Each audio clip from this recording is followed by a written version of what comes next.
Um,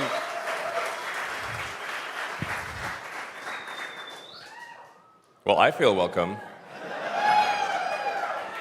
So, well, it's great to see everyone here. Welcome.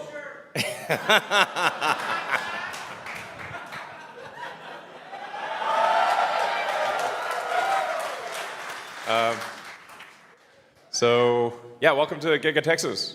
So.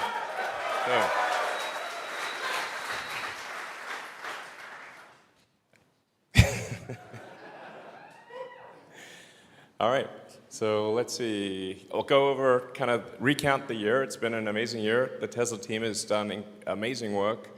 And I have to say, like, one of the things that I was like, what do you enjoy most in life? I really, being able to work with a super talented group of people and manufacture those products and deliver them to people and make people happy from those products that's one of the best things in life.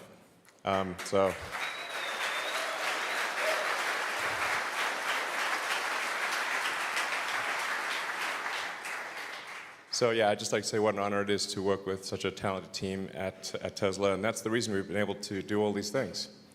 So, yeah, we're aiming to achieve a 2 million vehicle run rate by the end of the year.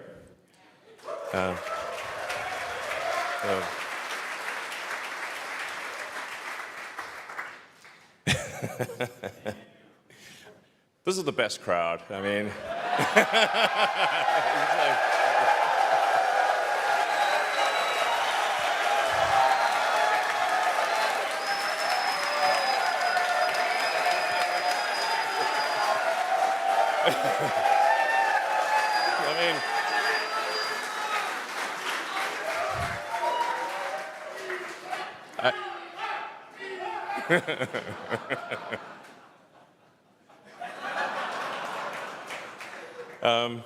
I love you guys too.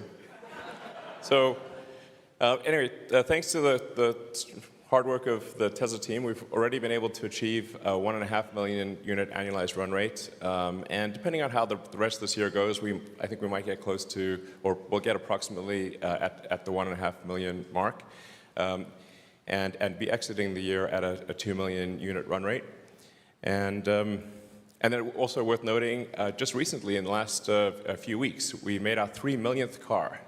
So, yeah.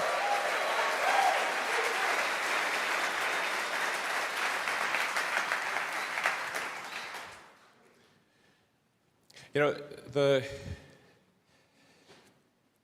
it's pretty wild to think, like, 10 years ago, where things were, you know? 10 years. August 2012,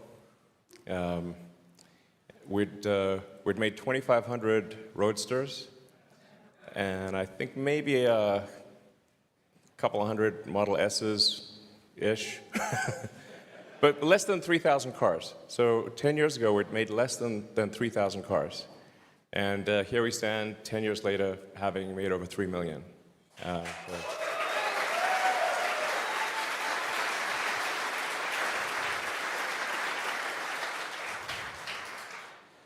And actually, this is one of the cleanest exponentials I've, you know, it looks like one of those sort of, you know, business plan presentation things that doesn't actually come true, but, you know, you see it in the venture capital business plan situation.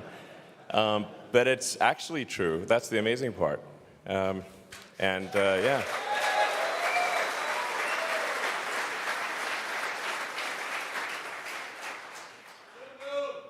Yeah. Yeah. Yeah, we're doing okay on demand.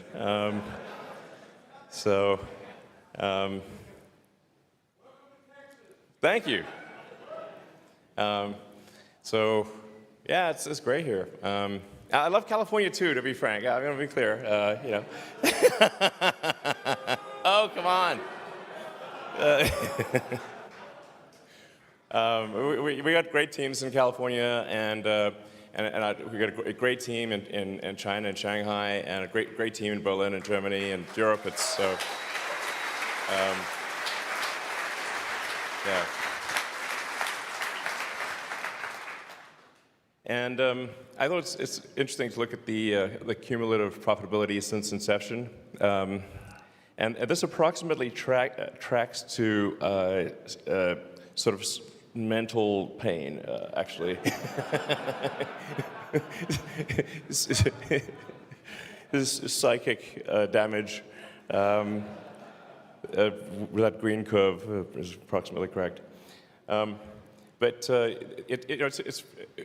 just very proud of the fact that we've actually been able to produce more cash than we have spent, and have positive retained earnings and be worth our salt, essentially. And that's a really big deal. And it's very hard. So, I mean, this is a big deal, and I think it's going to go up from here.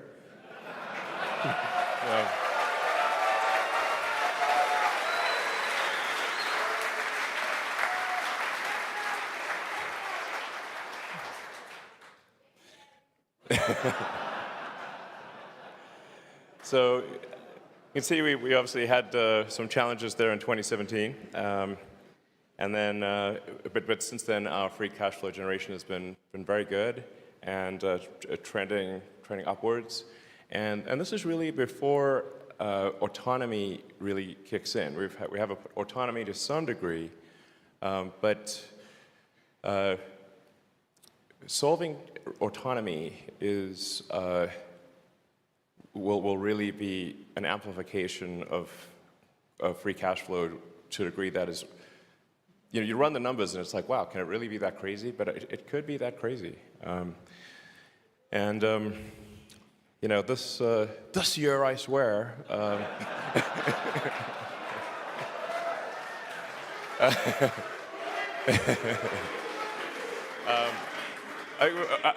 We got anyone here in the FSD beta program?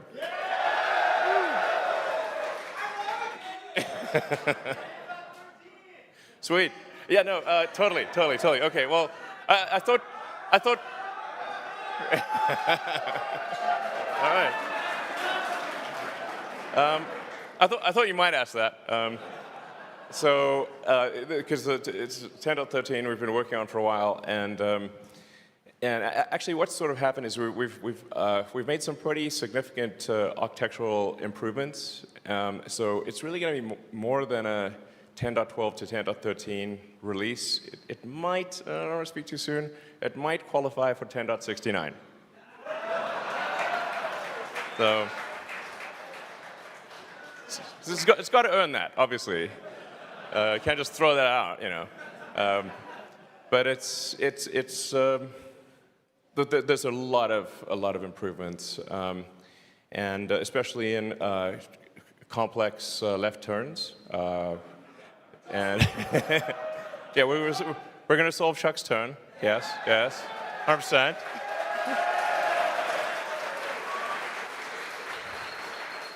Absolutely. We have a lot of respect for valid criticism.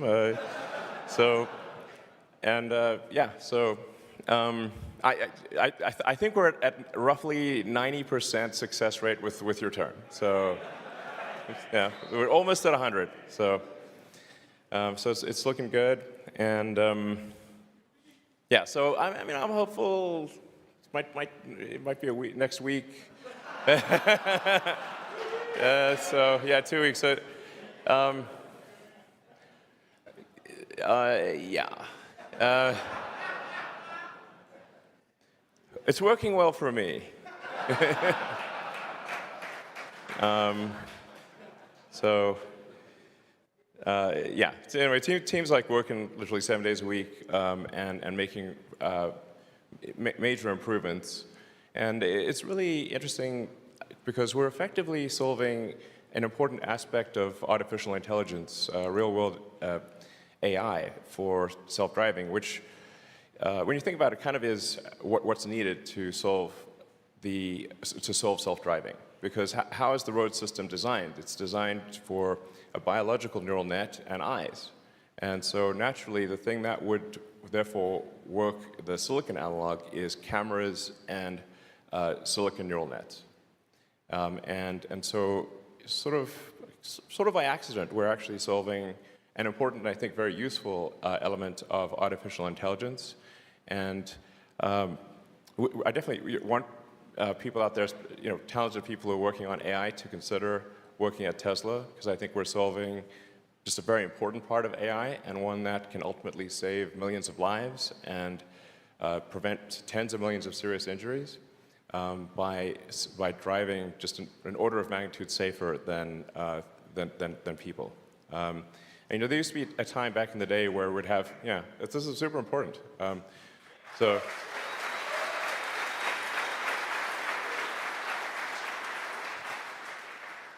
I mean, there used to be a time when we'd have elevator operators, and it was normal to have elevator operators and have like a big relay and stuff.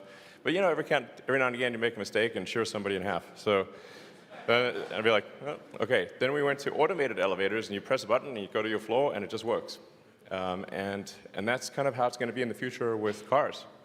So.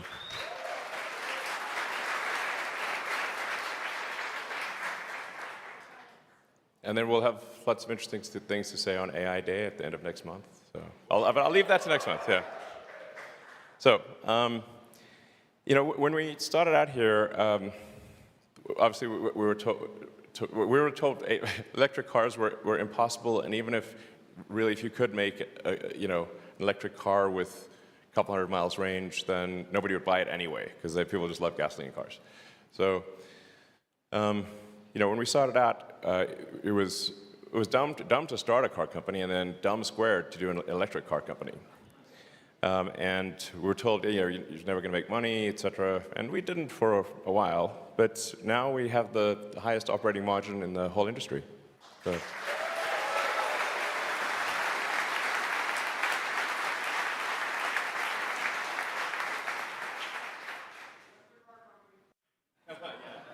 Exactly. Exactly. Tesla is not just a car company. Tesla is many companies in one, and we're as much a software company as we are a hardware company. And that's really going to be obviously essential for the future. And software, both in the car and obviously with neural net training, but also software in the factory as well. So you can think of the factory as a giant cybernetic collective. So factories are just an enormous cybernetic collective of humans and machines and software. And the better the software is, the better that cybernetic collective works. I don't think other OEMs think like that. But that's what it is. So, there's a lot of talk of competition among electric vehicles, but really, the electric vehicles are taking market share from gasoline cars. So, yeah. So, and from a Tesla standpoint, we obviously welcome this, and we're very excited to see that the big car companies are embracing electric vehicles. If you were to rewind their press releases to 5 years ago, that was not the case. They were, not saying nice things about electric vehicles five years ago. But now, I believe almost every major car company in the world has embraced electrification and agrees that it is the right path. And this is really what we set out to do with Tesla. It was not to get maximum market share or anything. It was really try to show the auto industry that it was possible to go electric, and that if you made compelling electric cars, people would buy them.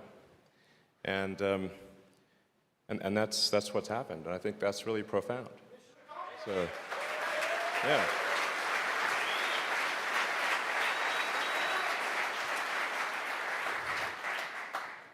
Also, when our competitors advertise for electric vehicles, every time they do that, our sales go up.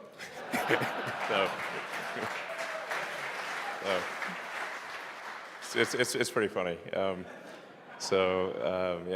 But we do, we have open sourced all our patents, so they can use our patents for free, and so we're helping out, and I think it's sort of a mutual prosperity thing, and it's good.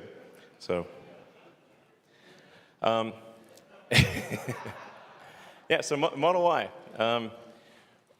You definitely don't want to count chickens until they're hatched, but I think we're tracking to have Model Y be the highest selling vehicle by revenue this year, and the highest by unit volume next year. So.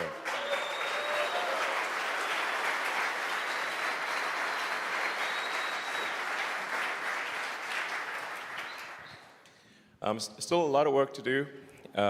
Like these factories don't just magically work. Still a lot of work to do in Berlin and here in Austin to spool up these 2 gigafactories. And we've got different supply chains, and so it's always, there's a host of problems. None of the problems are individually all that difficult, but there's like 10,000 of them. So the rate of production is like how fast can you solve the 10,000 problems, essentially. And we're solving them pretty fast, but a lot of work to do. And yeah, we might be able to announce another factory location later this year.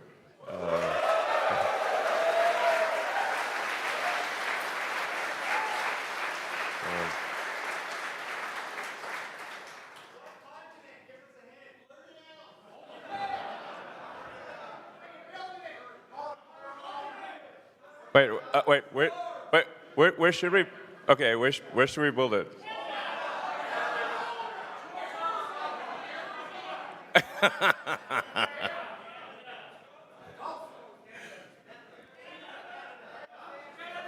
Okay, we got a lot of candidates. No, I'm half Canadian, so maybe I should, you know. Yeah. Well, I think, you know, ultimately we'll end up building, I don't know, probably at least 10 or 12 gigafactories, and there will be really gigafactories like output, you know, aiming for average output of like 1.5 to 2 million units per factory, which is enormous. So.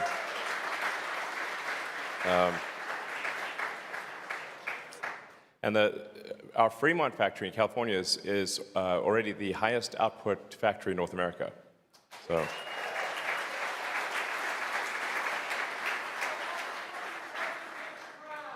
Sorry? How long before Texas takes the crown? Well, I think we'll have a friendly competition between Texas, California, Berlin. Shanghai is hard to beat, I have to say. Shanghai is our Shanghai team is just awesome. So they're yeah, anyway. great team there. So with respect to, you know, sometimes you get this sort of, you know, these bogus attacks of like EVs are somehow worse than gasoline cars, which is not true. The average life cycle emissions of an EV are dramatically lower than that of a gasoline car. I'm kind of telling you things you already know. But you know, every now and again you think surely this nonsense has been put to bed, but it pops up again. But it's obviously an electric car is just dramatically lower CO2 lifetime than a gasoline car. So anyway, that's kind of obvious. Now this is the thing that I think is super cool. If you add up all the energy produced over the last 10 years by Tesla solar panels, it is more energy than was used to manufacture all of our cars and charge all of our cars at superchargers and at home. This is like,